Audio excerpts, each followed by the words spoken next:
ashabihi ahli sidqi wal wafa. Allahumma salli wa sallim wa barik wa karrim wa azim ala sayyidina Muhammadin wa ala alihi wa ashabihi ajma'in. Amma yang pertama, izinkan saya dimanapun saya tampil, saya ingin mengajak semua para jamaah, kita muliakan, kita hormati semua alim ulama yang malam ini hadir bersama-sama kita, para habaib, para masyaikh, para muallimin, para ustadz, para ustazah, para guru. Kita hantarkan doa yang indah terlebih dahulu untuk mereka semuanya. Semoga Allah panjangkan umurnya. Amin. Allah sehatkan badannya. Amin. Allah kuatkan imannya. Amin. Allah jaga semangat istiqomahnya. Amin. Ya Rabbal. Amin. Kalau presiden hari ini meninggal dunia, besok rebutan orang mau jadi pengganti. Betul? Orang Serang bilang betul, bahasa Serangnya apa? Cocok. Enggih. Enggih. Enggih. Tolong nanti ke depan ajarin saya bahasa Serang. Sebab agama yang nyuruh sampaikan dakwah itu menurut bahasa kaumnya. Enggih. Kenapa ada pesan begini? Biar malam ini saya tidak merasa jadi tamu, tapi izinkan hati saya malam ini seperti sedang berada di kampung kelahiran saya sendiri. Enggih. Biar malam ini saya tidak merasa sedikit pun jadi orang asing, tapi izinkan malam ini saya seperti sedang melihat, memandang, menatap semua wajah-wajah saudara saya semuanya. Enggih. Kalau presiden, kalau raja, kalau penguasa hari ini meninggal dunia, besok rebutan orang jadi penggantinya. Nggih? Tapi jangan main-main kalau ini hari ulama kita yang wafat. 10 tahun, 20 tahun, 30 tahun ke depan belum tentu ada yang bisa menggantikannya. Nggih? Dulu di Tasikmalaya ada Abah Anom namanya. Di Kalimantan Selatan ada Guru Jai. Di Solo ada Habib Anis Al-Habsyi. Dulu kita di Banten punya kiai namanya Buya. Betul? Dulu kita punya Habib Munzir Al-Musawa, Kiai Haji Zainuddin MZ, sahabat saya UJ, Kiai Haji Muhammad Arifin Ilham. 4 bulan yang lalu kota Kerawang, Jawa Barat kehilangan seorang Habib. Namanya Habib Mustafa Al-Jufri, Panglima Laskar Solawat Kota Kerawang.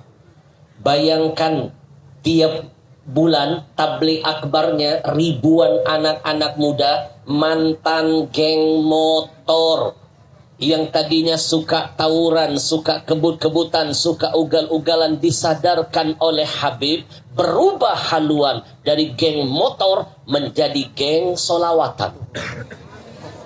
Tapi sayang, Habibnya 4 bulan yang lalu meninggalkan mereka. Ketika Habib akan mengisi acara tabligh akbar, persis banget kayak acara malam ini. Beliau sudah nyampe ke lokasi acara, tinggal naik panggung doang. Tiba-tiba badan beliau keringat dingin, badan gemeteran. Akhirnya diajak panitia istirahat sebentar di rumah panitia. Tidak berselang lama, beliau meninggal di rumah panitia. Maka setelah kejadian itu, saya nggak mau lagi mampir di rumah panitia. Masih trauma. Maaf ya panitia. Makanya begitu dari Jakarta mendarat langsung ke acara. Yang saya hormati dan saya muliakan segenap para tokoh-tokoh masyarakat, yang tidak bisa saya sebutkan satu persatu. Saya pastikan tidak mengurangi rasa hormat dan takzim untuk semuanya. Nampak tadi di depan ada perwakilan dari kepolisian. Terima kasih buat bapak-bapak polisi. Dari pintu tol saya dikawal. Ninu. Saya langsung mikir di mobil. Kalau dulu Nabi Nuh membelah lautan dengan tongkatnya, ternyata polisi membelah jalan dengan sirenenya. Tepuk tangan dulu dong. Betul? Betul? Saya hormat dengan polisi. Saya cinta dengan polisi. Kurang hormat apa kami ulama dengan polisi? Sangkin hormatnya, jangankan polisi lagi bertugas. Sekali lagi saya ulangi. Jangankan polisi lagi bertugas, polisi tidur pelan-pelan kami lewati. Kami ulama kalau lewat ada polisi tidur pelan-pelan, Pak. Kalau ngebut kelar kan. Kurang hormat apa? Nggih. Nggih. Pak polisi, berapa malam yang lalu saya tablik akbar bersama Kapolda Kalimantan Selatan. Dia duduk di samping saya. Shh. Habib, perkenalkan saya Kapolda. Nggak nyangka. Saya terkecoh. Saya pikir kiai. Karena dandanannya mirip kiai. Kapoldanya pakai baju kayak ulama. Pakai peci kayak Habib. Pakai baju kayak kiai. Saya terkecoh. Lalu saya bilang di hadapan Kapolda dan jamaahnya, paling enak jadi polisi. Mereka pakai baju ulama, boleh. Ulama pakai baju polisi, ditangkap. Nggih? Mereka pakai peci kayak kiai, boleh. Kiai pakai topi polisi, dianggap gadungan. Nggih? Ini artinya mereka bisa hadir di setiap tempat. Betul? Kita doakan mudah-mudahan Pak Polisi selalu istiqamah di jalan yang benar. Di mana-mana saya sering menyampaikan, kalau ada polisi jahat, jangan katakan Polrinya, itu cuma oknumnya. Setuju? Kalau ada tentara yang bejat, jangan katakan TNI-nya, itu cuma oknumnya. Saya sering ketemu banyak bintang 3, bintang 4, polisinya perwira, itu akhlaknya Masya Allah. Itu cuma oknumnya. Setuju, Pak? Setuju. Tapi saya juga mau titip pesan. Kalau ada orang Islam jadi teroris, jangan sekali-kali kalian katakan Islamnya. Betul? Betul. Silakan tangkap pelakunya. Takbir. Allah. Orang pertama kalau dikit-dikit Islam, dikit-dikit Islam, dikit-dikit Islam. Betul? Jangan mentang-mentang teroris pakai cadar, teroris celana cingkrang, lalu dengan seenak-enak kita menyalahkan cadarnya dan cingkrangnya. Demi Allah, kalau syariat itu sudah salah, tidak perlu menteri mengatakan itu. Nabi sudah akan keluarkan hadisnya. Betul? Yang salah oknumnya, bukan syariatnya. Maka dari dulu saya pernah menyindir, kalau dulu ada seorang pejabat bilang cadar, cingkrang, radikal. Maaf, cadar cingkrang gak salah, orangnya yang salah. Kalau begitu, itu sama saja gagal paham. Saya kasih contoh nih, mak-mak gak suka dengan tikus di rumah. Kenapa? Tikus suka bikin baju berlobang, tikus suka bikin makanan di rumah hilang, tikus suka bikin kotorannya sembarangan berantakan. Mak marah tikus di rumah, mak kesal, mak geram. Akhirnya apa yang mak lakukan? Rumah mak bakar. Cakep. Gagal paham. Tikus pindah ke rumah tetangga, mak jadi gelandangan. Betul? Kalau ada yang jadi teroris, dia pakai jubah, dia pakai apa, bukan salah peci dan jubahnya, tapi salah oknumnya. Silahkan tangkap. Kami rakyat siap membantu aparat. Takbir! Mulai panas ini. Betul? Kita doakan abang kita tentara di depan saya. Saya kemarin ditelepon, diminta ada perwakilan apa di sini tentara? Kopassus, pimpinannya minta waktu saya datang. Maaf, saya belum sempat hadir. Insya Allah saya silaturahim khusus. Katanya ada tentara yang mau dikirim ke Libanon. Saya diminta datang pimpin zikir tausiah. Karena waktunya belum sempat. Sampaikan salam cinta dan hormat saya. Insya Allah waktu khusus saya akan datang ke sana. Kita doakan abang-abang kita yang Masya Allah ini, semoga dijaga, dilindungi dalam setiap langkah-langkahnya. Amin. Ya Rabbal. Ada dua mata yang tidak akan disentuh api neraka. Salah satunya mata TNI, matanya polisi. Tapi dengan catatan, kata Nabi, Ainanun, Ainani, Ainani, la tamassuhuman nar. Kata Nabi, ada dua mata yang tidak akan pernah bisa disentuh oleh api neraka. Kalau matanya saja nggak tersentuh, apalagi kepalanya, apalagi badannya, apalagi seragamnya, aman. Siapa dua mata ini? Cuma dua mata saja, bukan 4 mata. Itu acara tukul, nggak dijamin. Siapa dua mata ini? Yang pertama, ainun bakat min khasyatillah. Kata Nabi, sepasang mata ketika malam tiba, dia menyesali dosa masa lalunya, dia menangis sepanjang malam. Mata yang sering nangisin dosa aman dari sentuhan api neraka. Lalu yang kedua, matanya siapa? Insya Allah polisi, TNI termasuk. Apa kata Nabi?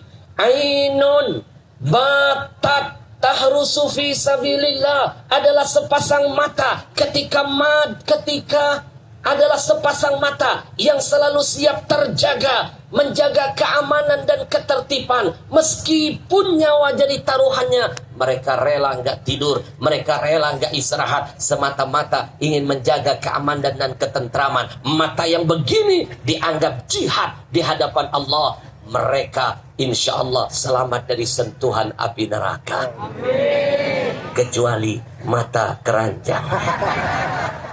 Sekali lagi kita doakan abang-abang kita, mudah-mudahan istiqamah membela yang benar. Amin. Ya Rabbal. Amin. Saya titip pesan abangku, taat, patuh, boleh, selama pimpinan dalam keadaan benar. Tapi kalau sudah tidak benar, maka gugurlah semua kewajiban kepada siapapun atasan kita. Taat patuh kepada manusia, musyrik sudah kepada Allah. Betul?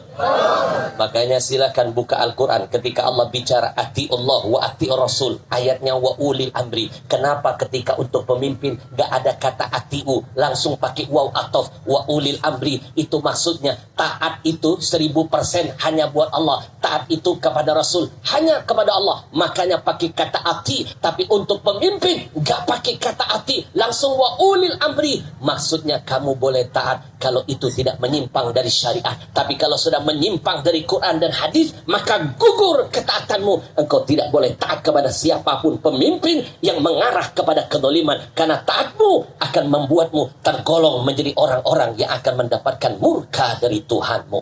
Nggih? Nggih. Izinkan saya berterima kasih juga kepada segenap panitia masjid. Sebentar, perasaan saya pernah lihat orang itu. Kok jadi hancur begini? Di mana ya? Hah? Semua yang terlibat dalam mensukseskan acara malam ini, semuanya, baik panitianya, warganya, donaturnya, laskar FPI yang Masya Allah, kunu ansarullah, Jadilah terus kalian tentara-tentara Allah. Kalian jadi tentara manusia. Cuma dapat penghargaan di dunia. Tapi ketika kalian mendaftarkan diri kalian menjadi tentara Allah, dunia berkah, akhirat akan bahagia. Takbir. Maaf kalau jadi tentara manusia itu penghargaan cuma di dunia doang. Mau bintang 4 dipakainya cuma masih hidup doang. Udah mati bintang 4 gak dipakai. Nggih. Tapi kalau Anda jadi tentara Allah, membela yang benar, melawan kemungkaran, maka Anda akan dimuliakan Allah. 1000 tahun hidup di dunia, 1000 tahun di dunia. Kalau bahasa Quran itu cuma 1 hari saja. Hanya orang bodoh ngorbanin kehidupan yang hakiki akhirat sana hanya untuk urusan dunia yang cuma perlintasan. 1000 tahun dunia, akhirat hanya 1 hari saja. Ada yang di sini umurnya sampai 1000 tahun? Kalau ada berarti dia makhluk purbakala. Betul? Ini paling banter. Kalau mau ngikut rumus Nabi, kata Nabi, a'maru ummati ma baina sittin ila sab'in. Kata Nabi, umur umatku antara 60 sampai 70 doang. Sekali lagi, yang ngasih bocoran bukan saya, Nabi. Nabi itu bukan pemimpin yang asbun, asal bunyi. Tidak. Nabi itu ngomong, ma yantiqu anil hawa in huwa illa wahyu yuha. Apa yang keluar dari mulut Nabi, petunjuk langsung dari ilahi. Nggih. Nggih. Ma, kata Nabi, umur umatku antara 60 dan 70. Saya pernah survei. Saya mulai survei saya di Jakarta. Punten, Serang, aman. Jakarta. Di Jakarta, ibu kota, itu rata-rata yang meninggal dunia 60 tahun. Rata-rata.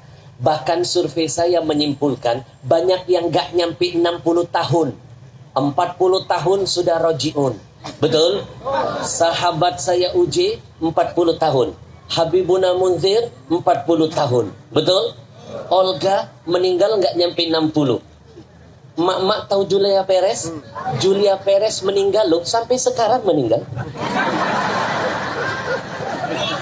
Nggih? Nggak nyampe 60. Hercules kurang gagah apa Hercules? Meninggal dunia nggak nyampe 60. Lalu saya menyimpulkan dari survei saya, paling mentok di Jakarta 60 tahun. Tapi saya heran ketika saya survei ke daerah-daerah, ke pelosok-pelosok, ke kampung-kampung, jatah hidupnya lebih panjang. Di kampung rata-rata 70 tahun, bahkan ada yang bisa lebih, hitungan jari, minimal 70 tahun. Makanya orang Jakarta begitu masuk 59 mudik. Ternyata takut mati. Nggih. Nggih. Bu. Ibu. Kita doakan semua yang mensukseskan acara malam ini, termasuk kita yang hadir memeriahkannya. Semoga setiap kedip mata, hembusan napas, tetesan keringat, langkah kaki malam ini dicatat jihad nilainya di sisi Allah. Amin. Ya Rabbal. Biar makin berkah acara malam ini, kita bermunajat dulu kepada Allah. Dunia sedang mencekam, kepanikan sedang melanda seluruh dunia. Betul? Dengan virus corona di mana-mana. Tidak ada yang bisa merubah takdir kecuali dengan doa. Rasul titipkan wasiat itu buat kita. La yaruddul qadha illa du'a. Tidak ada yang bisa merubah takdir kecuali dengan kekuatan doa. Takdir buruk berubah jadi baik. Takdir yang sudah baik terus bertambah kebaikannya dengan doa. Maka siapa yang ingin selamat dari wabah penyakit ini, maka jangan lupa-lupa panjatkan doa kepada Allah. Rasul mengajarkan ada doa yang kalau dibaca kita selamat dari penyakit kusta, penyakit gila, penyakit-penyakit wabah-wabah lainnya. Saya akan iringi doanya, ikuti bersama-sama. Kita minta kepada Allah dengan doa ini, mudah-mudahan Allah lindungi kita dari wabah corona. Amin. Ya Rabbal. Ini mohon maaf Pak Polisi, Pak TNI, ini gara-gara corona jadinya suuzon kita. Lihat teman sebelah bengek corona. Corona lo ya. Lihat tetangga agak pucat-pucat, corona. Ma,